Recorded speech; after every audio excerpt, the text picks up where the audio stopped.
الحمد لله رب العالمين والصلاة والسلام على سيد المرسلين أما بعد فأعوذ بالله من الشیطان الرجیم بسم اللہ الرحمن الرحیم۔ فرمانے آخری نبی صلی اللہ علیہ وآلہ وسلم، تم اپنی مجلسوں کو مجھ پر درود پاک پڑھ کر آراستہ کرو کہ تمہارا مجھ پر درود پاک پڑھنا بروز قیامت تمہارے لیے نور ہوگا۔ صلو علی الحبیب صلی اللہ علی محمد صلی اللہ علیہ وآلہ وسلم۔ ناظرین، ہم آپ کو قاری جمیل عطاری چینل پر خوش آمدید کہتے ہیں۔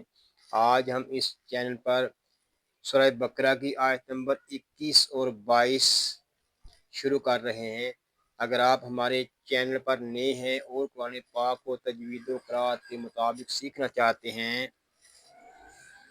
تو آپ سورہ بقرہ کو شروع کرنے سے پہلے مدنی قاعدہ کورس فرما لیجئے۔ مدنی قاعدہ کورس کا لنک میں نے ڈسکرپشن میں دے دیا ہے، آپ اس پر کلک کر کے مدنی قاعدہ کورس کر سکتے ہیں۔ ابھی تک آپ نے ہمارے چینل کو سبسکرائب نہیں کیا تو اس کو سبسکرائب بھی فرما دیجئے اور ساتھ ہی بیل آئیکن کو بھی دبا دیجئے تاکہ ہماری ہر آنے والی ویڈیو کا نوٹیفیکیشن آپ کو ملتا رہے، تاکہ آپ کا کوئی بھی سبق نہ چھوٹے۔ آئیے سبق شروع کرنے سے پہلے اچھی نیتیں بھی کر لیتے ہیں۔ اللہ پاک کو راضی کرنے اور ثواب حاصل کرنے کے لیے قرآن پاک کی تعلیم حاصل کروں گا۔ حروف جیسے اللہ پاک کی طرف سے نازل ہوئے اسی طرح پڑھنے کی کوشش کروں گا۔ آئیے قرآن پاک سیکھنے اور سکھانے والوں کے متعلق ایک حدیث پاک بھی سنتے ہیں۔ فرمانے آخری نبی صلی اللہ علیہ وآلہ وسلم، خیرکم من تعلم القرآن وعلمہ، یعنی تم میں سے بہترین شخص وہ ہے جس نے قرآن سیکھا اور سکھایا۔ ناظرین، خوش نصیب ہیں وہ مسلمان جن کو اللہ پاک نے قرآن پاک سیکھنے اور سکھانے کا موقع عطا فرمایا ہے۔ آئیے ہم اپنے سبق کا آغاز کرتے ہیں۔ پڑھیے، اعوذ باللہ من الشیطان الرجیم، بسم اللہ الرحمن الرحیم، یا ایہا الناس اعبدوا۔ یہاں پر مد منفصل ہو رہا ہے، یا کو ہم کھینچ کر پڑھیں گے، آگے ہا کو نون کے ساتھ ملائیں گے، نون مشدد ہے، اس کو غننے کے ساتھ ادا کریں گے۔ یہاں الف مدہ بھی ہو رہا ہے اور ہم یہاں نون کو ایک الف تک کھینچ کر بھی پڑھیں گے۔ آگے دال کو ہم ایک الف تک کھینچ کر پڑھیں گے کیونکہ یہاں واو مدہ ہو رہا ہے۔ یہ جو آگے الف ہے یہ زائد ہے، اس الف کو نہیں پڑھیں گے۔ ربکم الذی، یہاں را پر ہوگا، با مشدد میں کلکلہ جماؤ کے ساتھ۔ آگے ذال کو ہم ایک الف تک کھینچ کر پڑھیں گے کیونکہ یہاں یا مدہ ہو رہا ہے۔ خلقکم، اس میں خا اور قاف پر پڑے جائیں گے کیونکہ یہ دونوں حروف مستعلیہ میں سے ہیں۔ میم ساکن میں اظہار شفوی ہوگا۔ میم ساکن میں اظہار شفوی اس لیے ہو رہا ہے کہ میم ساکن کے بعد حرف با اور میم کے علاوہ واو آ گیا ہے۔ والذین میں ذال کو ہم ایک الف تک کھینچ کر پڑھیں گے کیونکہ یہاں یا مدہ ہو رہا ہے۔ ذال کو نرمی کے ساتھ ادا کریں گے، اس میں سیٹی کی آواز نہیں آنی چاہیے۔ من قبلکم میں نون ساکن میں اخفا ہوگا۔ یہاں نون ساکن میں اخفا اس لیے ہو رہا ہے کہ نون ساکن کے بعد حروف اخفا میں سے قاف آ گیا ہے۔ قاف کو پر یعنی موٹا پڑھیں گے کیونکہ یہ قاف حروف مستعلیہ میں سے ہے۔ با ساکن ہے، اس میں قلقلہ خوب ظاہر کریں گے، اس کو قب یا قب ایسے نہیں پڑھیں گے، اس کو پڑھیں گے من قبلکم۔ میم ساکن میں اظہار شفوی ہوگا کیونکہ یہاں میم ساکن کے بعد حرف با اور میم کے علاوہ لام آ گیا ہے۔ لعلکم میں میم ساکن میں اظہار شفوی ہوگا، عین جو ہے حلق کے درمیان والے حصے سے ادا ہوگا۔